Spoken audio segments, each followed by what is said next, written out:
Le mythe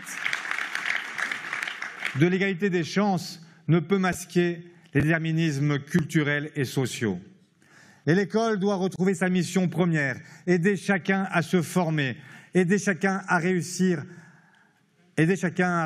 oui, pour donner sa chance à tous les talents. Engager la rupture avec la tyrannie du mérite, voilà ce qui doit nous porter. Qu'est-ce que ça vous évoque, la rupture avec la tyrannie du mérite ? Ce qui précède me paraît acceptable, hein, détecter les talents, encourager les talents sous toute forme de diversité. Mais la dernière phrase me paraît catastrophique, d'abord parce que c'est une mésinterprétation, à mon avis, du titre du livre de Michael Sandel, on se demande s'il l'a lu, parce que Michael Sandel n'est pas du tout contre la méritocratie. Et d'ailleurs, une des premières critiques de la méritocratie, c'est Michael Young, le fondateur du terme méritocratique lui-même, qui était un travailliste, et qui a imaginé une dystopie où la méritocratie arrivait véritablement au pouvoir, était vraiment actualisée, et il a vu très bien les choses, à mon avis. Parce que oui, je suis plutôt un défenseur de la notion du mérite, à vrai dire, mais en tant que fiction politique. C'est-à-dire que je crois qu'il ne faut pas oublier que la méritocratie ne tient pas ses promesses, sinon on devient un idéologue soi-même, et qu'elle a quand même des défauts qu'avait bien vu justement Michael Young. Le premier de ces défauts, c'est de faire croire à un certain nombre de nos concitoyens qu'ils n'ont pas de mérite, et donc ça les humilie. C'est-à-dire si vous n'avez pas réussi dans la vie, ou en tout cas, si vous avez le sentiment de ne pas avoir réussi, un sentiment de déclassement, vous vous trouvez humilié par ce récit. Vous avez l'impression de ne pas avoir de mérite, de mériter votre échec en quelque sorte, et personne ne vous regarde jamais. Ce sont un peu toujours les mêmes qui sont applaudis.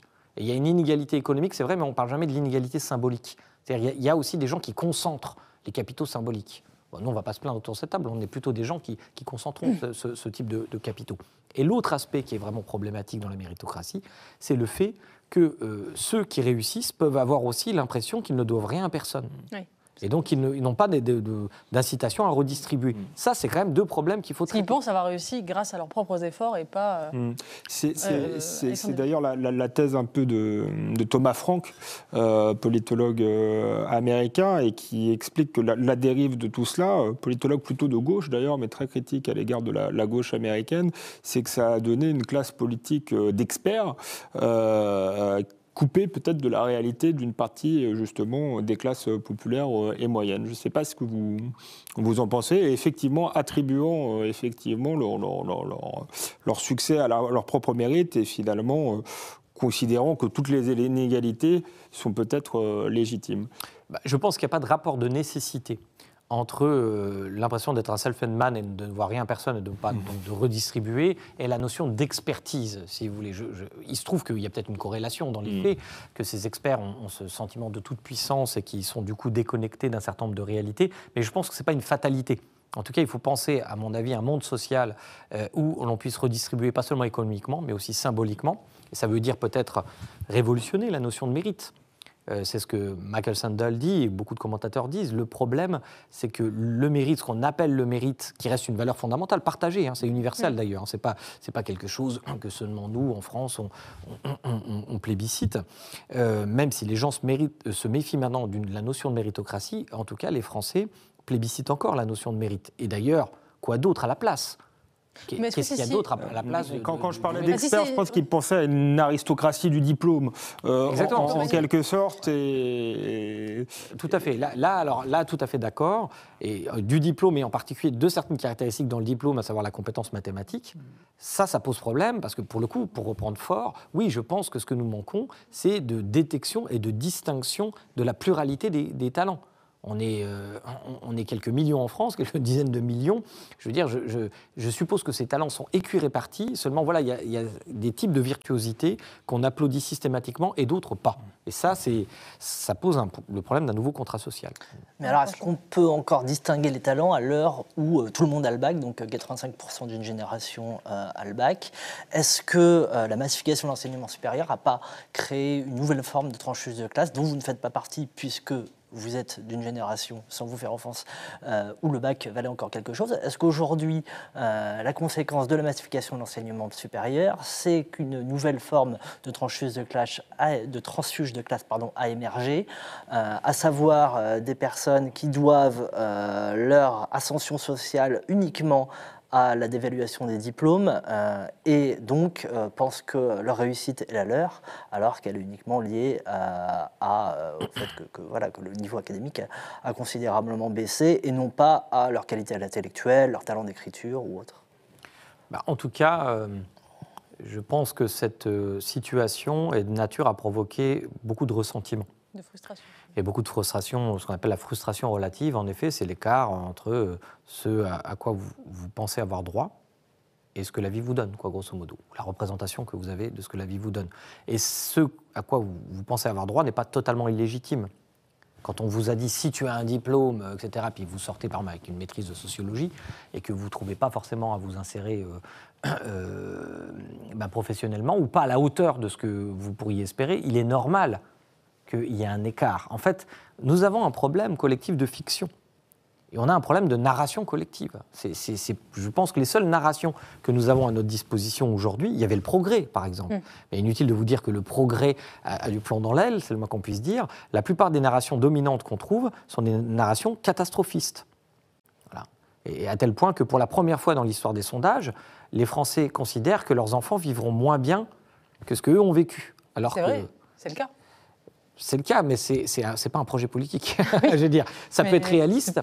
Oui. Ça peut être réaliste, tout en étant Là encore une fois, je parle de fiction, de narration. Je vous dis pas qu'il s'agit de décrire la réalité. Je dis qu'il s'agit de trouver des processus dynamogènes dans la vie d'une nation. Et nous manquons de ces processus dynamogènes. Et je crois que l'exercice du pouvoir actuel, par exemple, est sans narration. Ce qui caractérise l'exercice du pouvoir macronien, c'est une forme de pragmatisme. Le en même temps peut être une solution assez sage sur certains sujets, mais ça peut être aussi accepter des principes qui sont en fait contradictoires, en espérant qu'on ne verra pas la contradiction entre l'expression de ces principes. Mais il n'y a pas de narration claire dans tout. C'est intéressant que vous disiez ça, parce que vous dites finalement on a besoin de narration de mythes collectifs, enfin, on a besoin de croire à des choses. Bien sûr. Alors que précisément, depuis la sociologie critique se donne pour mission depuis 50 ans, de déconstruire les mythes, puisque ce que vont voulu faire Bourdieu et ses disciples, c'est justement de dire tout est mythe et il faut déconstruire les mythes. La méritocratie, c'est un mythe, ça n'existe pas, déconstruisons-la. Ça va jusqu'à la différence des sexes, etc.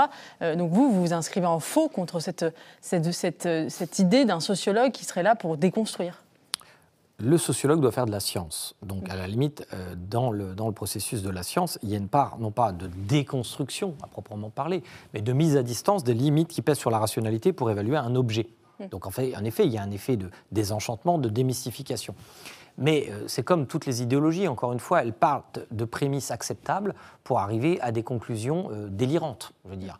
L'idée, donc, par exemple, de contester la naturalité de certaines questions est une interrogation tout à fait légitime pour la science. On nous dit que ça, c'est naturel, mais moi, je pense qu'il y a une part de construction sociale. Et je pense qu'ils ont raison, il y a une part de construction sociale, par exemple, y compris dans les identités de genre, comme on dit. Mais ça devient problématique lorsqu'on oublie qu'il y a une part de biologie. C'est ça la question. On en revient à la question initiale. En réalité, la sagesse dans ce domaine devrait normalement nous faire tourner vers la complexité. Mais l'idéologie, une fois de plus, nous dresse à comprendre le réel selon une seule variable. Donc, de la même façon, il y a en effet certains exercices qui se réclament des sciences sociales, qui visent à indexer le réel sur une seule variable, qui serait la variable culturelle, la variable sociale, le constructivisme, si vous voulez. Mais je pense que c'est plus idéologique que scientifique. Aussi avec une lecture du monde entre dominant, dominé, qui se calque sur tout, en fait, qui est une clé qui permet de lire les rapports sociaux, là où il y a peut-être d'autres interactions qui sont possibles. Comment vous expliquez que cette grille de lecture, qu'on pourrait appeler peut-être bourdieusienne, s'est autant imposée dans les sciences sociales et notamment la sociologie ? Pourquoi son tel succès ? Je vois là des origines très antérieures à Pierre Bourdieu. Je crois que c'est Karl Marx, tout simplement. C'est le marxisme vulgaire, on va dire, parce que Marx est un immense auteur, hein, par ailleurs. Il faut avoir lu le Capital pour parler de Marx. C'est un très grand auteur, mais là, il y a des formes de marxisme vulgaire qui se sont diffusées comme des formes de doxa, en effet. Alors, c'est des boîtes à outils, dominant, on ne sait même plus de quoi exactement on parle. Le fait qu'il y ait des asymétries sociales, c'est évident. Mais ces asymétries sociales ne sont pas tout entières dressées sur le capital économique, par exemple. Ça, c'est ce que pensait Marx, hein, la prééminence de la variable économique, de la matière en général, par exemple, sur les représentations. Et c'est ce qu'avait contesté Max Weber.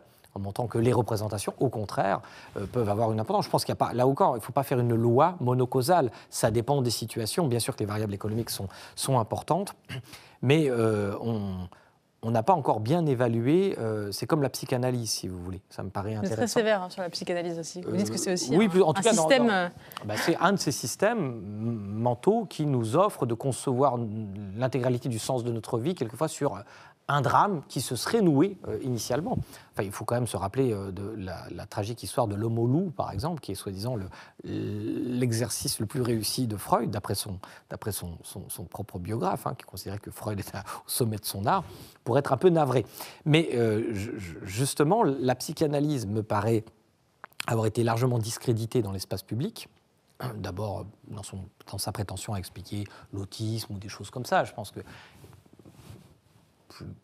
nous sommes plus très nombreux à écouter les psychanalystes quand ils prétendent que l'autisme viendrait, par exemple, d'un manquement de l'amour de la mère, etc., parce qu'il y a des données scientifiques extrêmement massives qui permettent plus de défendre ce genre de thèse. Mais nous restons, malgré nous, psychanalysants. C'est-à-dire qu'il y a des motifs interprétatifs, des matrices narratives dans toutes les fictions. Vous ne pouvez pas avoir une fiction où la situation actuelle du héros n'est pas rabattue en dernière instance sur quelques traumas qu'il a vécu dans l'adolescence ou quelque chose comme ça. Rosebud, c'est l'effet Rosebud, c'est le truc, la petite pointe qui explique tout le reste. Ça n'arrive jamais dans la vie. Il n'y a pas d'exemple de ça dans la vie, quoi, je veux dire. C'est une fiction, c'est une fable.